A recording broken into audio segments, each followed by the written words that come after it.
Halo, aku lagi mau bahas tentang dompet hari ini gitu. Ini karena ada kejadian yang lucu gitu ya. Waktu aku lagi ngobrol-ngobrol sama, ya lagi ketemuan gitu lah sama kolega gitu, sama teman gitu. Terus mereka lihat dompet aku. Dan to be honest gitu, kayak ya I kinda expect, aku sudah mau mengekspektasi sih orang pasti akan ngelihat dompetku tuh kayak, kok nggak kayak dompet cewek sih gitu.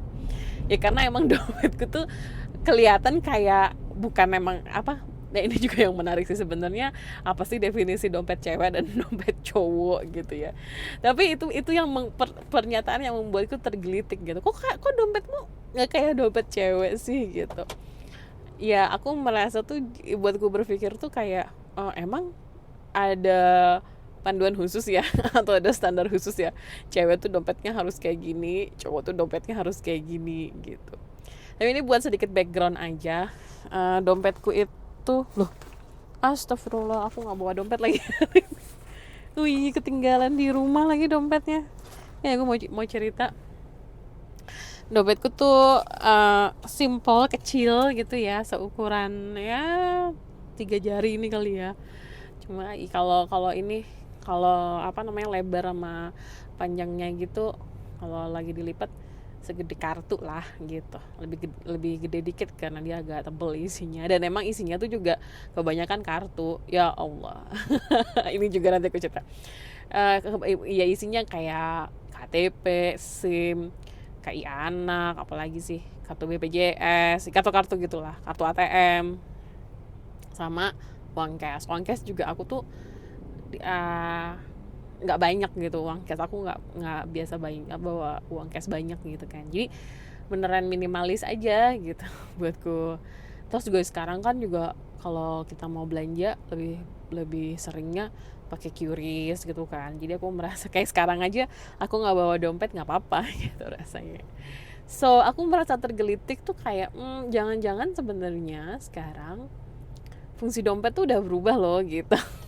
Cara kita melihat dompet tuh juga udah berubah loh. Jangan-jangan dompet tuh udah nggak ada lagi yang ini dompet cewek, ini dompet cowok. Ya dompet ya dompet gitu, sesuai dengan fungsinya gitu sih. Nah, tapi dari komentar itu tuh membuatku tuh berpikir kayak, iya ya, sebenarnya dompet tuh sejarahnya gimana sih, datang dari mana sih gitu. Kalau aku lihat ya, di Wikipedia gitu kan, sejarah dompet tuh juga nggak jauh beda, apa nggak jauh-jauh gitu dengan sejarah uang, terutama uang kertas sih. Kalau dilihat terminologi wallet itu tuh di kamus Amerika, English Amerika, itu mulai ada tuh sekitar abad 18-an. 18 itu ketika uang kertas mulai dicetak gitu ya. Dan di situ kalau aku nggak salah ingat, nanti bisa browsing ya teman-teman. Wallet itu didefinisikan sebagai wadah untuk uang kertas, paper money gitu. Jadi memang fungsinya awalnya gitu untuk uang kertas.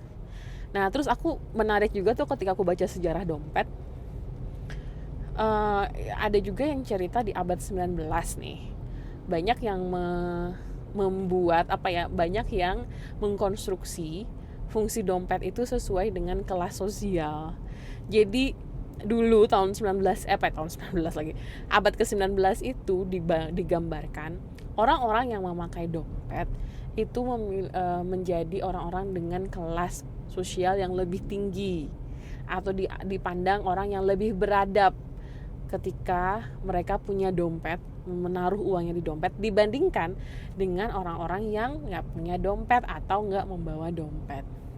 Kenapa? Nah ini yang menarik sih yang aku baca. Karena abad 19 itu dompet itu dimaknai nggak cuman sebagai tempat uang kertas, tapi juga dimaknai sebagai tempat untuk tanda kutip barang berharga, treasure gitu ya. Treasure itu apa? Ada yang bahkan dan dompet itu zaman dulu juga boleh dibilang kalau kayak sekarang mungkin bentuknya kayak tas, apa sih, kayak tas sling bag gitu ya, yang gede gitu, ada lubangnya besar gitu. Jadi buat naruh barang-barang berharga, misalnya perhiasan atau apa namanya, ada yang juga bawa makanan, food gitu ya, ada tertulis food di situ gitu. Jadi yang dimaksud treasure adalah barang zaman itu ya, konteksnya barang-barang yang sebaiknya tidak ke expose keluar. Kalau kita lihat orang apa, kalau kita papasan nama orang, sebaiknya orang nggak tahu kita bawa apa. Nah gitu, itu yang dimaksud dengan treasure. Dan oleh karenanya waktu itu dipandang abad 19 itu orang-orang yang kalau traveling bawa barangnya ditaruh di dalam sebuah wallet ini, bag ini, itu dipandang lebih beradab dibandingkan dengan orang-orang yang udah dibawa aja gitu uangnya ditaruh gitu. Tapi lagi-lagi menurutku cerita ini mungkin masih bias sejarah Eropa ya, sejarah Barat gitu, yang apa namanya, zaman itu tuh nggak lepas dari sejarah revolusi industri gitu. Jadi bisa jadi juga gitu pandangan kelas sosial yang beradab sama enggak itu dipandang dari mana yang memiliki kontribusi positif pada industri, termasuk salah satunya berkontribusi pada pasar jual beli gitu, pasar jual beli dompet ini. Nah itu tahun 19.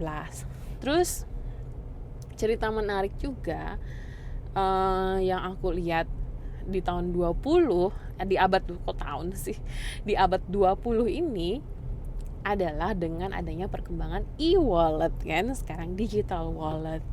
Nah ini juga menarik, sekarang tuh kan kayak e-wallet tuh sesuatu yang normal, sesuatu yang biasa gitu. Kita udah punya banyak di handphone kita, ada banyak banget e-wallet kan. Bahkan kalau belanja aja ada beberapa yang harus pakai wallet ini, yang ini nggak bisa, banyak banget gitu. Kesannya tuh kayak kalau jadi fisik kita berapa dompet nih yang harus kita punya gitu kan.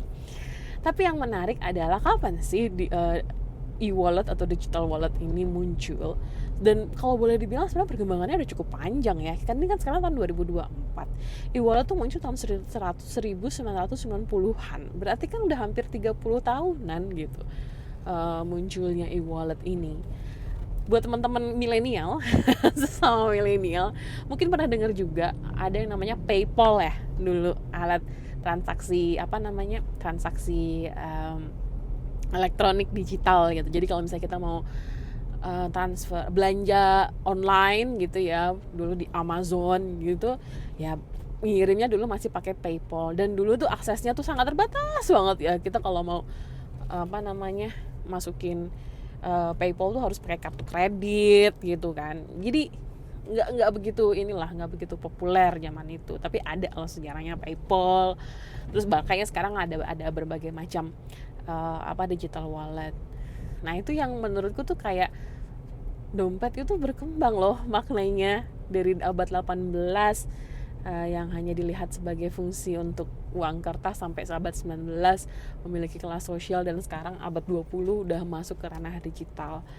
Dan balik lagi ke pernyataan temanku ya, berubah juga selain karena fungsi, berubah juga mungkin karena fashionnya gitu ya.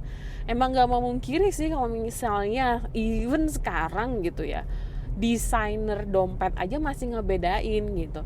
Ini desain untuk dompet perempuan, ini desain untuk dompet laki-laki gitu. Setidaknya di Indonesia gitu ya. Soalnya dompet perempuan tuh satu harus lebih besar gitu kan, kayak tau aja sih yang dompet ke pasar gitu kan. Ya, kayak kalau bisa HP bisa masuk sekalian lebih bagus gitu kan. Kesannya tuh kayak kalau cewek kudu rempong gitu isinya. Sebenarnya kalau cowok ya udah dompetnya simple aja, penting taruh dompet kartu bisa masuk kantong. Nah itu yang membuat gue tuh kayak ada ini ya, mau nggak mau kita harus menyadari ada konstruksi gender gitu dalam desain dompet ini. Nah terus ini juga yang satu hal lagi ya, karena aku udah mau nyampe kampus nih, tapi ada satu fakta unik lagi. Aku sempat tinggal di Belanda 4 tahun ya, terus sekarang aku balik ke Indonesia. Jujur dompetku di Belanda jauh lebih tipis isinya dibandingin dengan dompet di Indonesia. Jujur banget ini. Kenapa? Karena kok nggak mau maju sih Pak, aku nggak bisa masuk nih. Kenapa bisa lebih tebal dompet di Indonesia?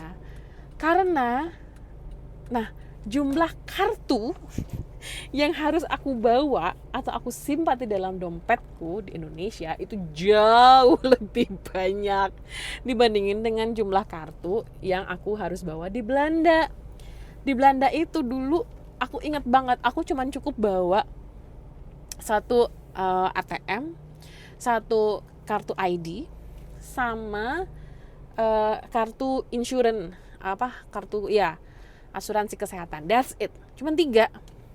Di Indonesia subhanallah kartu ID aja ada banyak kan, ada KTP, ada SIM, ada SIM A, SIM C, terus habis itu ATM. Ya di Indonesia tuh kayak kalau aku pengennya punya satu rekening doang, tapi rekening gajinya beda, terus nanti buat rekening ini beda, jadi kartu ATM juga nggak mungkin satu gitu.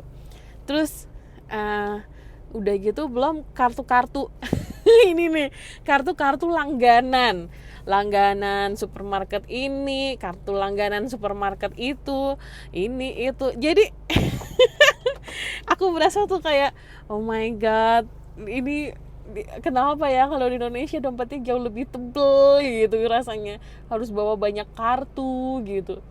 Aku nggak tahu sih ini kegelisahan yang sama juga apa enggak dimiliki sama teman-teman gitu ya, atau mungkin ada solusi nggak gimana supaya kartunya bisa lebih tipis gitu. Tapi setidaknya usulku ya salah satunya adalah ya mungkin dengan meminimalisir kartu-kartu ID kita ya, kayak udah ada KTP harus ada SIM, udah gitu SIM A-nya harus kalau bawa mobil SIM A, kalau enggak ini SIM C, udah gitu nanti ada lagi kartu BPJS, habis itu nanti ada lagi kartu BPJS tenaga kerjaan, habis itu nanti ada lagi kartu, jadi kayak kartu ID perusahaan juga. Aku kerja jadi dosen, ada kartu dosen yang aku kudu bawa gitu, in case kalau misalnya kayak parkir gini orang nggak tahu aku boleh parkir apa enggak, harus nunjukin kartuku. So setidaknya mungkin ya ideku adalah mungkin kita bisa melihat juga tanda kutip efisiensi atau kemajuan modernitas satu negara atau enggak itu dilihat dari ketebalan dompet warganya gitu.